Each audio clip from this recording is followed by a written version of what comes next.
Yun na nga, at nadayo tayo kagabi ng biglaan, walang ka-chat-chat, walang ka-text-text. Ayaw natin yung mga ganyang bagay, pero nandiyan na, kaya uminom na kami at nagtawag na kami ng kabakap. Yan, maraming salamat sa iyo, Chi, ng Hardcore Production, Bulacan. Ayan nga ay isa sa sumunod sa mga tropa natin na nagpapa-event. Ayun, magandang kwentuhan naman kahit pa paano, yung pinag-usapan namin, yung tungkol sa experience niya sa pag-production at saka yung syempre yung mga experience ko rin sa pagpapa-production. Ayun nga pala, papalo yung page ng Chi Hardcore Production at saka ng page ng Imata at saka Chromisyrus, papalo yung page na. Ayun na nga, 100 days na tayo ng Drums Papawis. Maraming salamat talaga dahil may isa tayo na achieve ngayong taon nito na makapag parang mini vlog na ganito na pwede ko palang gawin. Kung kasi ngayon lang din kasi bumalik sa akin yung drum set na yan nung pandemic, parang naabutan kay Rod yan kasi pinarenta ko yan. Parang kalahating taon din sa kanya. Nung pagbalik niya, doon ko lang naisipan na gumawa ng ganyan, ng drum papawis nga. Pero ayun, maraming salamat sa umaabot na minsan ng may 400 views, 400. Pero malaking bagay yun kasi hindi ka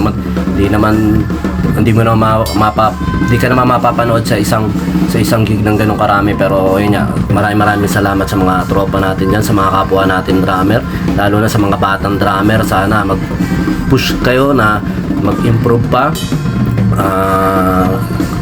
Kahit naman marami ng e-drums ang dumalabas ngayon, hindi pa rin mawawala yung acoustic. Ang music, hindi mawawala ang music at hindi mawawala rin ang acoustic drums. Kahit sa mga concert nakikita nyo, acoustic drums pa rin ang ginagamit.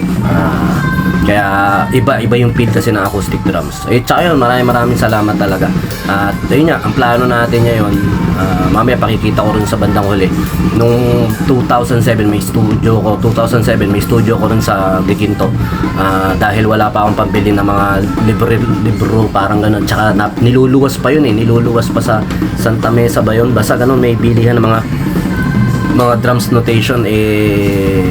Ang ginawa ko na lang, dahil wala naman karaniwang customer sa studio, nagsusulat ako.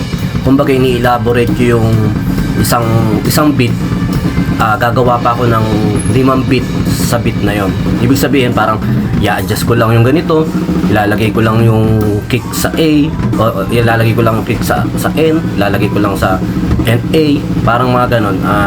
Kumbaga ayun yung naging libang ako, at tatry natin kung may mapupulot tayo doon sa mga nagawa kong ilang music book na sinulatan ko nun. Parang mga nasa 13 din na gano'n ang nagawa ko. Pero syempre mga basic lang yun na pinag-eksperimentohan ko nga lang. Yung iba ron hindi ko na tanda pero ayun ang kagandahan sa naisulat mo. Tingnan mo, 2007 ko pa siya nagawa.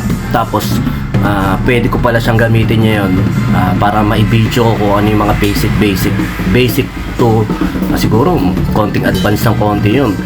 Titingnan natin kung magagawa ko rin kasi yun, syempre pinapractice ko siya dati sa studio ko. Ngayon magagamit natin para sa mga bata. Basic na exercises, ang parang ganun. Basta mga exercises lang siya, mga rudiments.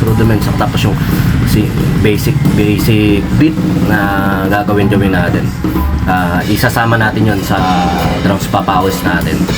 Tingnan natin kung paano natin gagawin. Kunyari, parang sa first 1 minute ng video natin, puro ganun. Tapos yung iba naman, kwentuhan na. Ayan yung sinasabi ko, may music book ako na 2007 pa naka-date yan.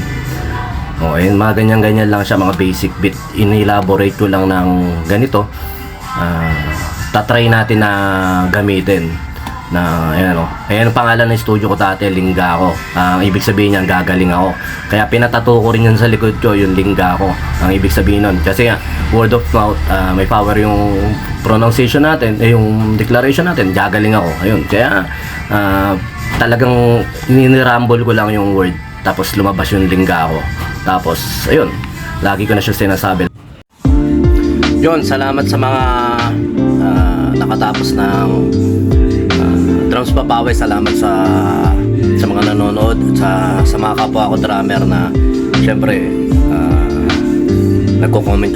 Maraming salamat sa inyo. Yan, nakatapos na tayo ng drums papawis day 100 natin.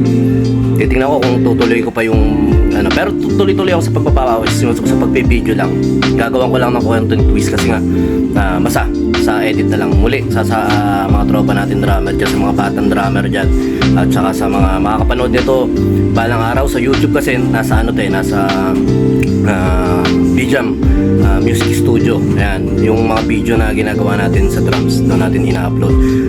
Basta maraming salamat sa mga tropa natin yan. Yan, pawis. Katatapos lang natin.